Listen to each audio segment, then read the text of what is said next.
Olá, bem-vindos à primeira aula do módulo 1 do curso sobre memória do programa de Psicobiologia da USP de Ribeirão Preto.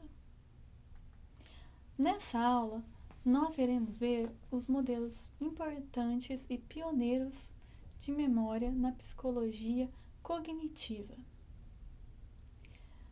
Primeiramente, a psicologia cognitiva desenvolveu teorias e modelos para explicar o funcionamento de fenômenos e processos como a memória humana. Os modelos foram baseados em dados experimentais e dados clínicos. Um grande divisor de águas importante estudado na estrutura da memória foi a separação da memória de curto prazo da memória de longo prazo, fortemente influenciado por estudo de casos de pacientes que sofriam de amnésia severa. Vamos conhecer um caso clássico estudado na psicologia, o caso do paciente HM, que sofria de amnésia anterógrada.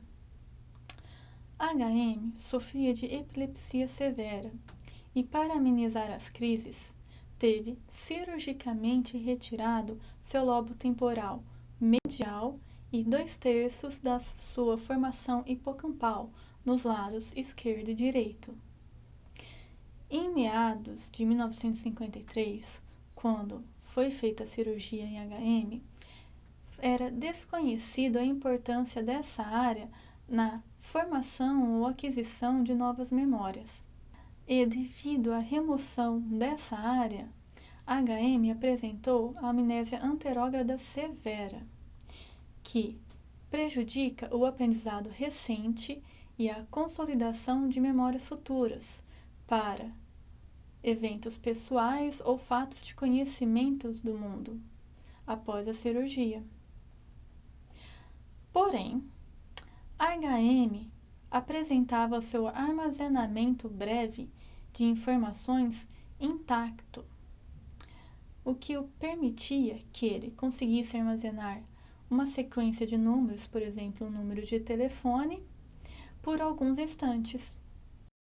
Isso nos diz que a memória de curto prazo em HM estava preservada e a memória de longo prazo estava prejudicada. Baseado em casos clínicos como o do paciente HM, Atkinson e Shiffrin, em 1968, elaboraram o modelo modal da memória, em que a memória de curto prazo era um armazenador separado da memória de longo prazo.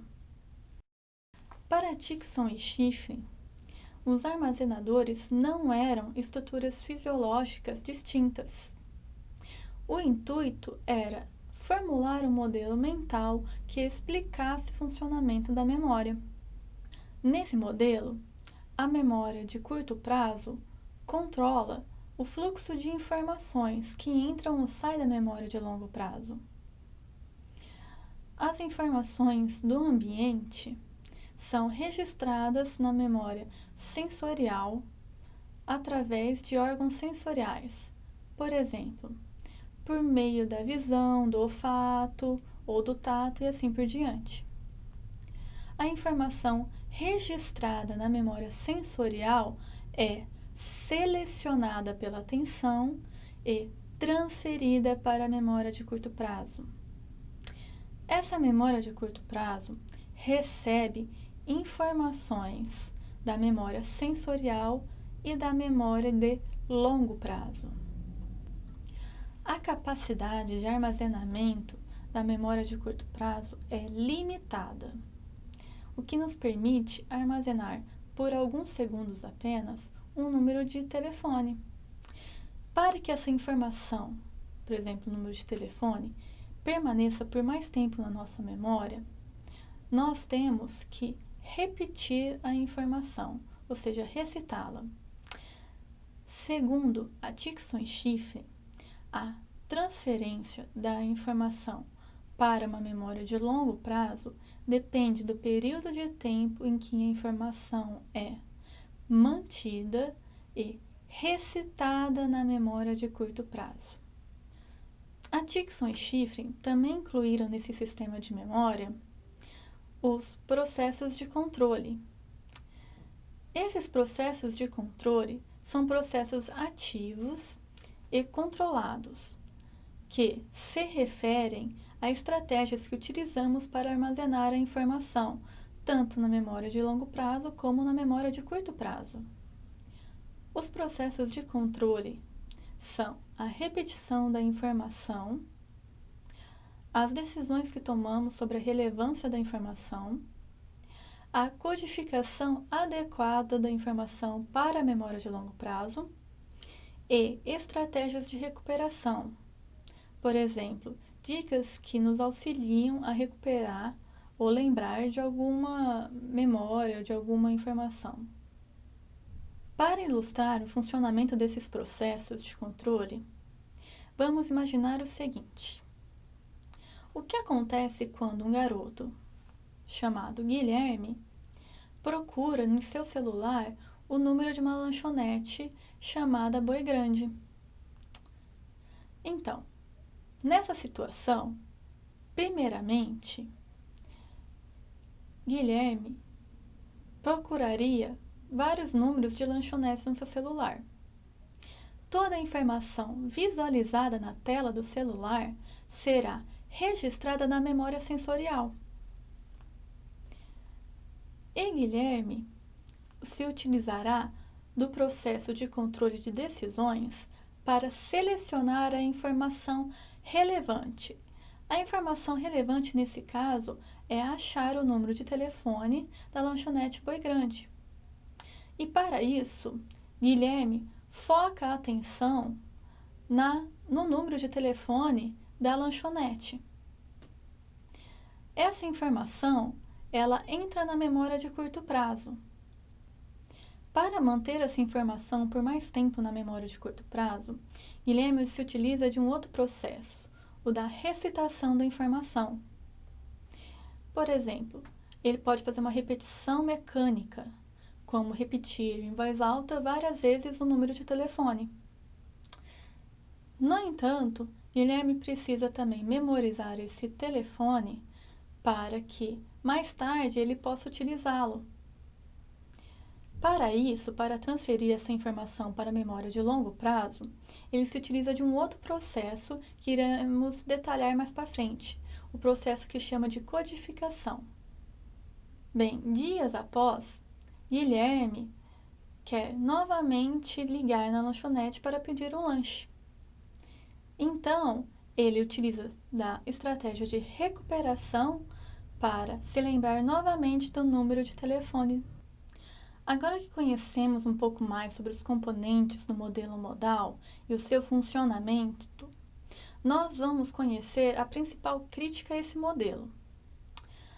A principal crítica ao modelo modal é que a simples recitação de itens por um período curto de tempo na memória de curto prazo não seria o suficiente e nem o necessário para que houvesse um aprendizado de longo prazo, ou seja, para que essa informação fosse armazenada na memória de longo prazo. Como, por exemplo, você se lembra do meu nome e para isso você não precisou repetir essa informação de uma forma mecânica, a todo momento. A consolidação de itens na memória de longo prazo depende de vários processos, como o da codificação adequada da informação. Vocês se lembram que eu citei sobre esse processo de controle chamado codificação? Então, Clark e Lockhart, em 1972, formularam a hipótese dos níveis de processamento, na qual a informação é aprendida através do modo como ela é codificada. Isso quer dizer que, quanto maior a profundidade da codificação da informação, maior a chances dela ser armazenada na memória de longo prazo.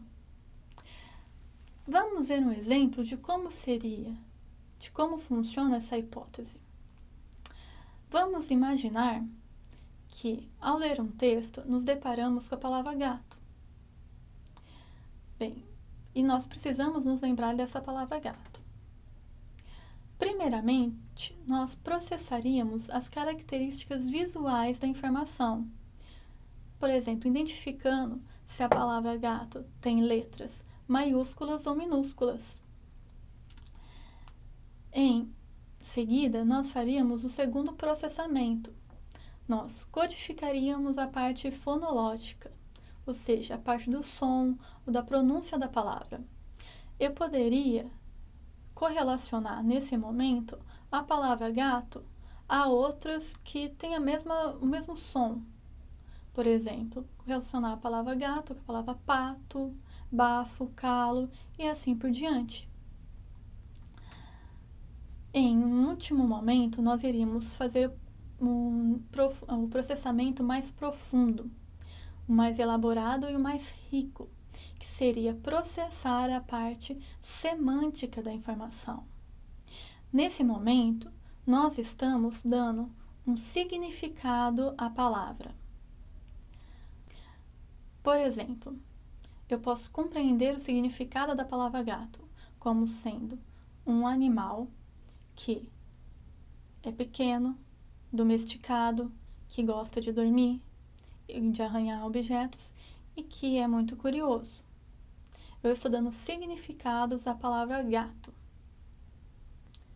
Quanto mais profundo o nível, mais rico e elaborado é a codificação da informação, o que determina uma melhor retenção desse conteúdo na memória de longo prazo. Uma crítica importante a essa hipótese, proposta por Clark e Lockhart, é que alguns estudos sugerem que os níveis de processamento ocorrem ao mesmo tempo.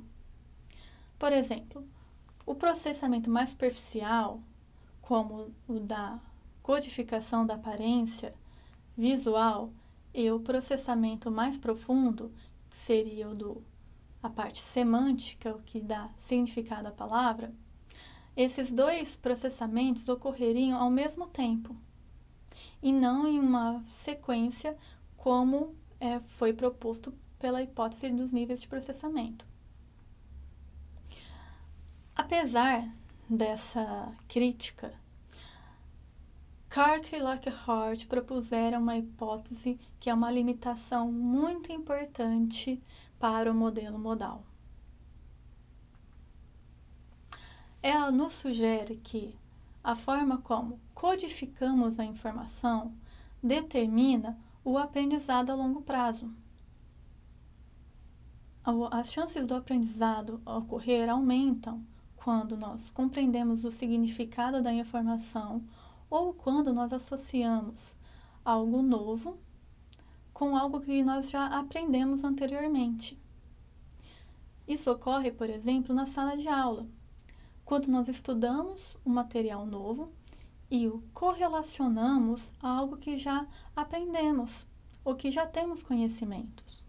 Vamos imaginar o seguinte: ao aprender sobre a dominação territorial da Grécia, eu associo esse novo conteúdo ao conteúdo que eu tenho sobre o cavalo de Troia, que foi uma estratégia fundamental na guerra entre troianos e gregos. Ao fazer conexões entre o novo conteúdo e algo já aprendido, eu aumento as minhas chances de consolidar essa informação na memória de longo prazo. Bem, nessa aula nós conhecemos um pouco mais sobre o modelo modal, seus componentes e o funcionamento da memória. Nós aprendemos que os armazenadores não funcionam de modo isolado, mas sim de modo interligado. Nas próximas aulas, nós iremos ver mais sobre os demais armazenadores, como a memória sensorial. iremos discutir as demais críticas ao modelo modal de Atkinson-Shiffrin. Eu quero agradecer por me acompanharem até agora e espero vocês nas próximas aulas.